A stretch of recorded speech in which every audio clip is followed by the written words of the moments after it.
Comment je suis passé de la misère. C'est-à-dire, moi j'appelle, c'est pas la pauvreté, la misère. Je vous ai dit tout à l'heure que je dormais à l'église pendant 2 ans. Et il y a un homme de Dieu qui est venu chez nous à l'église. À ce moment, j'étais à l'église Pentecôte. Il est venu chez nous à l'église pour faire un programme d'une semaine. Il a commencé un lundi et le vendredi, c'était une veillée. Et le vendredi, il a dit qu'il y a des gens ici qui sont dans des liens de parenté. Il y a un lien de pauvreté dans leur famille qui fait que vous ne pouvez pas atteindre un certain niveau de bénédiction, d'élévation. Il a lancé l'appel. Je me suis senti interpellé. Il a commencé des offrandes. Il dit que pour briser cette malédiction, ce n'est pas une question de prière et jeûne. Non. Parce que c'est la loi. La loi. Il faut poser un acte. Il faut bâtir un hôtel pour briser l'hôtel qui a été bâti. Donc, il a commencé par 1 million. 1 million, c'est 1500 €. Et il est descendu jusqu'à, il dit, dernier c'est 100 000. Il faut faire un sacrifice. J'étais assis là, je vous assure, même pour voir 1000 francs CFA, c'est-à-dire moins de 2 €. Je peux passer une semaine sans voir 2 €. Bon, je convertis ça au fait. Et puis lui, il parle de 100 000, ça fait 150 €.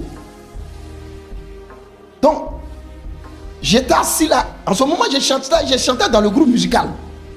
Le Saint-Esprit me dit, lève-toi, va prendre l'enveloppe. Je me lève, je vais partir. Il y a mes collègues du groupe musical qui me demandent, tu vas où? Je dis non, je m'avais pissé. Je suis sorti. Je suis revenu me rasseoir. Je m'assois. La voix me dit encore, lève-toi, va prendre l'enveloppe. Je dis, mais comment je vais avoir 100 000 francs? C'est ça. J'ai entendu parler de ça, mais je n'ai jamais vu ça. La voix me répète encore, lève-toi, va briser la malédiction. Je me lève. Il y a une qui me demande, tu vas où? Je dis, je m'en vais prendre l'enveloppe. Elle dit, hein? Toi tu es déjà maudit. Elle dit, tu vas prendre encore malédiction pour mettre sur ta tête. Ça dit, tout le monde m'avait déjà fiché. Tout le monde. Ça dit, on me voyait comme quelqu'un qui allait rester comme ça.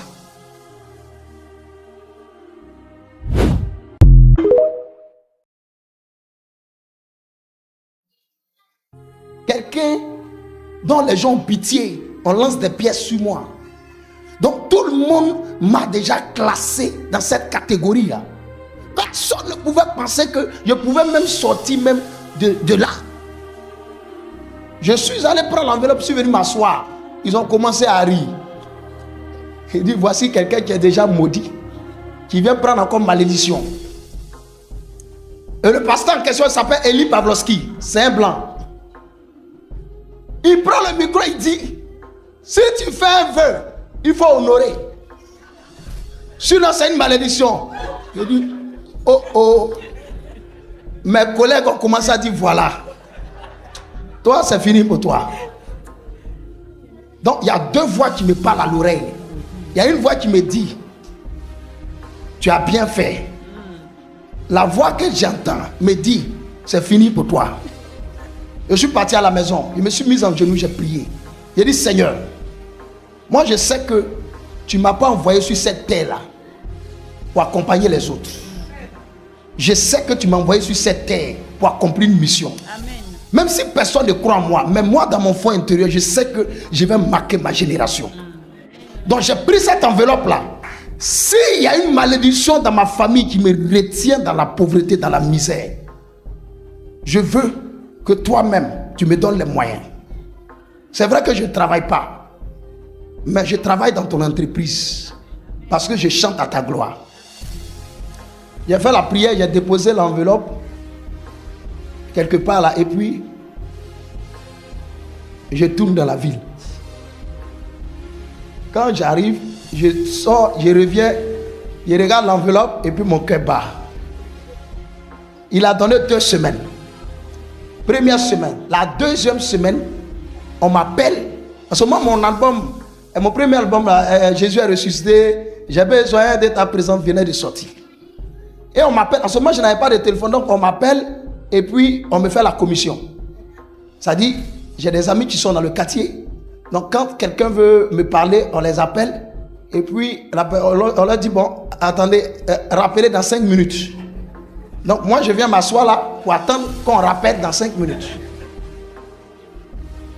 Vous voyez? Donc, ils sont allés me faire la commission, dit, il y a quelqu'un qui veut te parler. Donc je suis venu m'asseoir là. La personne a attendu pendant 30 minutes. Donc il rappelle, il dit, bon, on a une veillée le 31 décembre. Donc on veut que tu viennes à notre veillée chanter. Donc, il dit qu'ils vont venir me chercher. Et ils pensaient que j'habitais dans... En ce moment, j'avais quitté l'église, je dormais dans un quartier, vraiment. La maison coûtait 2500 francs, fait 5 €. C'est une maison ordinaire. Ce n'est pas vos maisons de France là. Je dormais à même le sol. Et ils sont venus me chercher là. Je suis parti à cette veillée.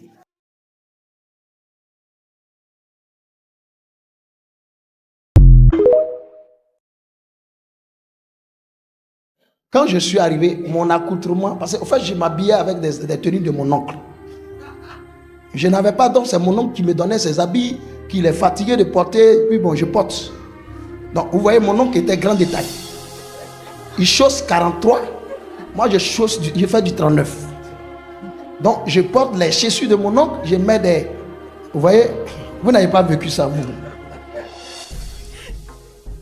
Je mets des trucs dedans pour permettre à mon pied de tenir. Donc quand je suis rentré dans l'église, les gens ont su que c'est un homme extraordinaire qui venait d'entrer. Donc ils m'ont fait asseoir quelque part derrière. Et ils ont commencé la veillée. À un moment donné, ils ont commencé à faire passer les chants. Vers 4 h du matin.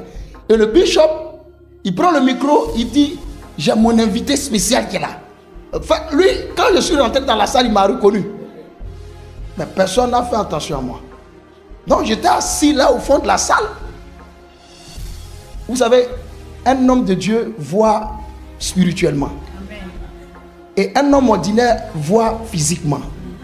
Donc lui, il m'a vu spirituellement, mais tous les autres me voyaient physiquement. Lui, pourtant, il me voyait spirituellement. Donc il m'annonce. J'arrive, je prends le micro, il dit, regardez cet homme. Je vous donne quelques années. Il va marquer cette nation. Il va marquer le monde entier. Et je regarde quand il dit, mais il parle de quoi? Lui là. Il me donne le micro et dit, chante. J'ai commencé à chanter. Les gens sont assis, ils me regardent comme ça. Je dis, mais c'est qui ça? J'ai commencé à chanter. À un moment donné, j'ouvre mes yeux, les gens commencent à tomber sur l'onction. Le Saint-Esprit est descendu. Ça pleure, ça tombe. Les gens ont commencé à me bénir. Les gens ont commencé à verser de l'argent. Ce jour-là, quand je partais, je n'avais même pas 1000 francs CFA. Quand je suis ressorti de là-bas, je suis devenu millionnaire jusqu'aujourd'hui.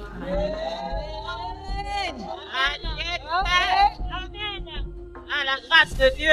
Jusqu'aujourd'hui. Jusqu'aujourd'hui.